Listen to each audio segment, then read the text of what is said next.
Hello, this is Bobby Torres of Firebox Recordings with tips on EQing and compressing lead guitars. For the most part, I tend to treat rhythm guitars and lead guitars a little differently. Rhythm guitars, to me, are like one of the foundational elements of a mix, along with the drums and bass, because they're happening throughout the entire song that are constant. Lead guitars, for the most part, tend to pop in and out. And in this case, in the example I'm about to play, it's a lead guitar solo. So let's take a look at the tracks that we have up on the screen. So, okay, it looks like a lot, but it's really not. It's really only 4 tracks. One left rhythm track, one right rhythm track, a lead guitar track, and a lead guitar track double. These other tracks are DI tracks, so each track has a corresponding DI track. I always track a DI just in case I had the reamp or for editing. So when I go to edit, if you take a look, imagine having to edit the amp track. This is the amp track that I'm pointing at right now. It looks kind of like a blob because distorted guitar tracks are naturally compressed in and of themselves. DI tracks are completely clean, so they're totally dynamic, so you can see all the transient information. So I always track a DI. It's a great habit to get into, and if anyone ever sends me anything to mix, I always request a DI just in case I have to reamp or have to edit anything. It makes life a lot easier. So the lead guitars have DIs and the rhythm guitars have DIs. But the DIs are not used in the mix at all. They are only there, like I said, for reference. Okay, so let's take a listen to the sample here. I'll play it from the end of the chorus and you will hear the solo kick in. So let's see what we got.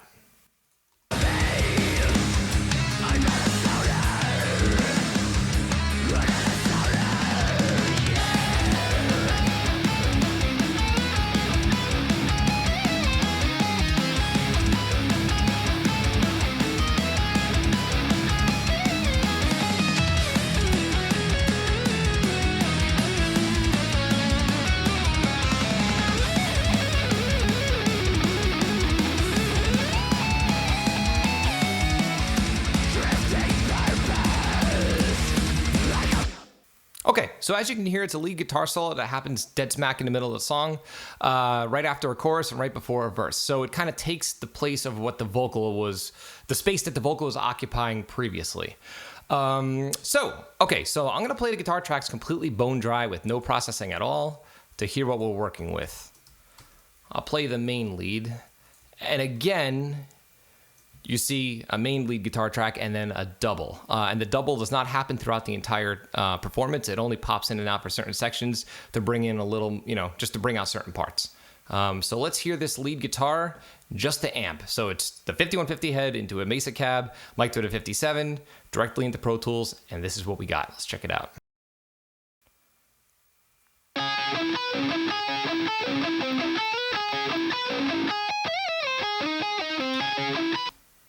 Okay, not bad. Little muddy. That will not cut above the rhythm guitar tracks. So the first thing I always do when it comes to pretty much any instrument, but more specifically lead instruments, is I get rid of any kind of like mud in the low frequency area that is not needed. So I'm going to pull up my favorite EQ. You can do this with any EQ, but right now I'm on an SSL kick, so I'll pull up the SSL EQ. All right. Okay, I'm going to pop in the high pass filter. And I'm going to bring this guy up to about, let's go to like 100 hertz. Now, I tend to high pass not much more than 100 hertz on lead guitars because when you get a little higher than 100, 200, 300, around that range, the guitar sound becomes a little thin. Unless that's what you're going for. I want a more kind of like a little more of a transparent sound. So I'm going to stick with 100 hertz. I'll show you what I mean. I'll play it and we'll see what it sounds like if I really go crazy. Check it out.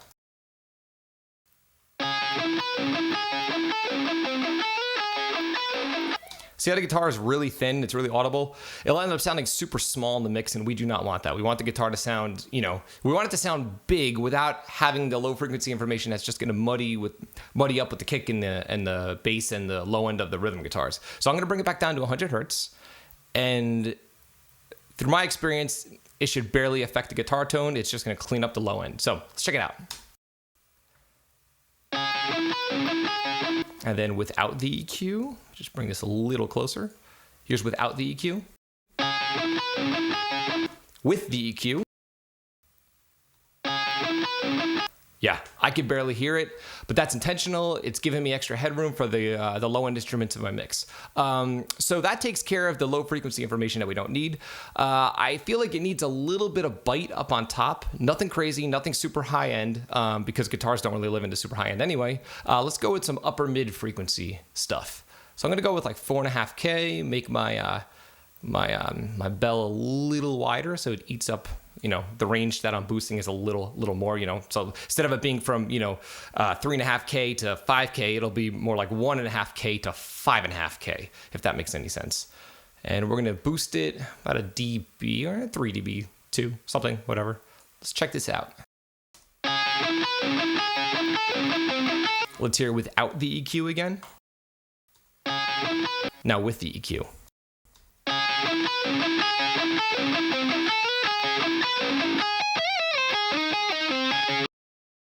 Yeah, it's just a little more bite, a little more of a crispy upper mid-range sound just for it to cut through the rhythm guitars. I wouldn't go for this tone with rhythm guitars because it ended up sounding really nasally, but I have a feeling like this would fit really well within the context of the mix. So from there, as previously mentioned, I already mentioned that heavy guitar sounds are already really compressed naturally. When it comes to lead guitar sounds, I do like to add some broadband compression just to add a little bit of flavor and a little bit of color and a little bit of kind of like a spank to the sound to make it, just something else to bring it out a little. Nothing crazy, maybe about a dB. So let's see what we got. I'm going to pull up the API. You could do this with any compressor. You could even use the stock compressor in your DAW. I'm just really comfortable with the API. It's one of my favorite plugin compressors. But let's see. So I'm going to pull it up.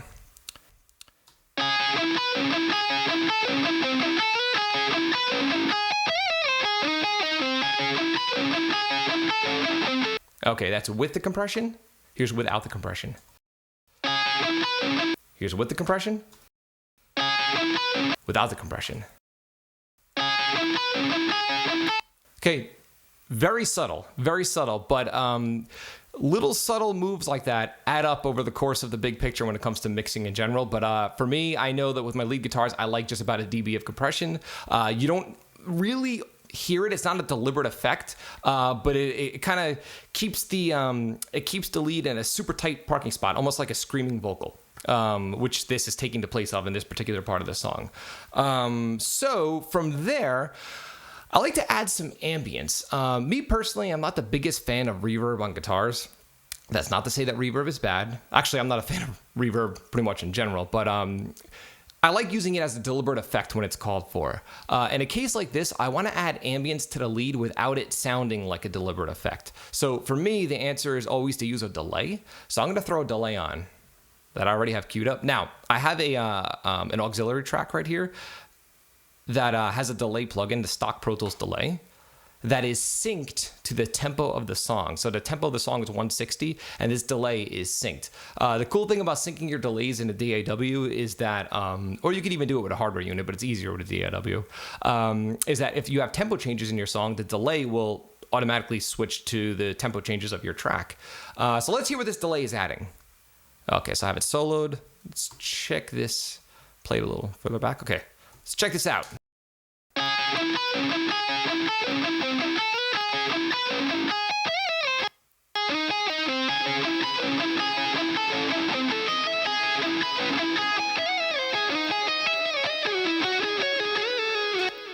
So there you go. In solo, it's very noticeable. You hear a ton of delay repeats happening after I hit stop on the playback. But I have a feeling that when I play this in context of the track, the delay will not be noticeable. So let's see. I'm going to also mute the double for now, and we'll get into that in a second. So let's mute my double and unsolo my main and play the track back with the EQ, with the compression, and with the timed delay. So let's see. Here we go.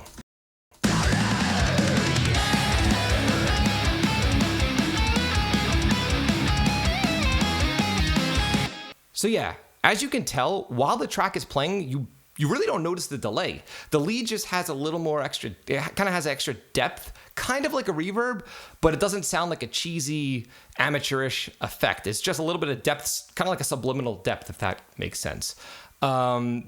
that's the cool thing about having a time delay. If you don't time your delays will be a little more noticeable because they'll be bouncing around out of time with the music, which could be desirable. Depends on the context and what you're trying to do.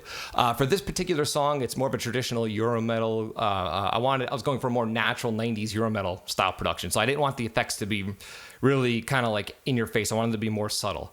So yes, that's a delay, EQ, compression. So the lead guitar, let's take a look at the lead. It pops in and out. So the lead guitar, or I should say the lead guitar double pops in and out, just supporting certain sections of the main lead track. So what I'm going to do, and it's the same, it was tracked at the same exact amp, same mic placement and everything else. So what I'm going to do is keep things simple, which is generally the way to go, in my opinion, when it comes to mixing.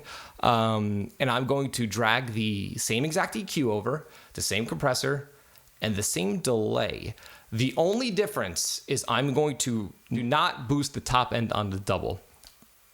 The reason for that is that the double is only kind of there for support. And actually it's a double, and I think at the end it becomes a harmony. But either way, it is not meant to be in your face. It's there just to support the main guitar solo. So I don't need that extra top end. It's not necessary.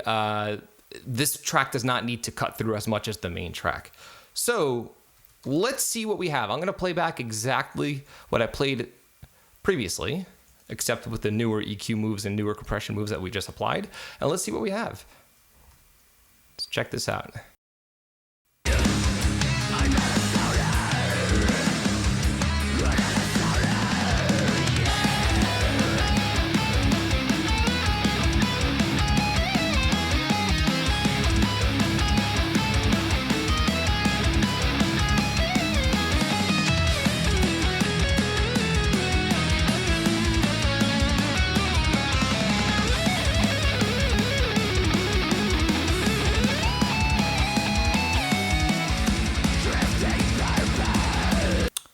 So there you have it. That's my approach for mixing lead guitar solos. When it comes to lead guitars that sit behind, vocal parts, or even lead guitars that are there to reinforce rhythm guitars, like a harmony or something, I might use a slightly different approach. And I feel like that's a topic for a whole other video, which I'll get to down the road. But that's it when it comes to lead guitar solos. That's how I generally approach it, almost like a vocal, like I said. And also when it comes to the panning, it's pretty obvious. My rhythm guitars are panned hard left and right, and lead guitar is dead smack in the center, because it's just like a vocal would be dead smack in the center for a lead vocal. Same deal. My camera battery decided to die at the very last second of the video. But anyway, if you found this video useful, like, comment, subscribe, share. There's much more on the way. Until next time, happy mixing.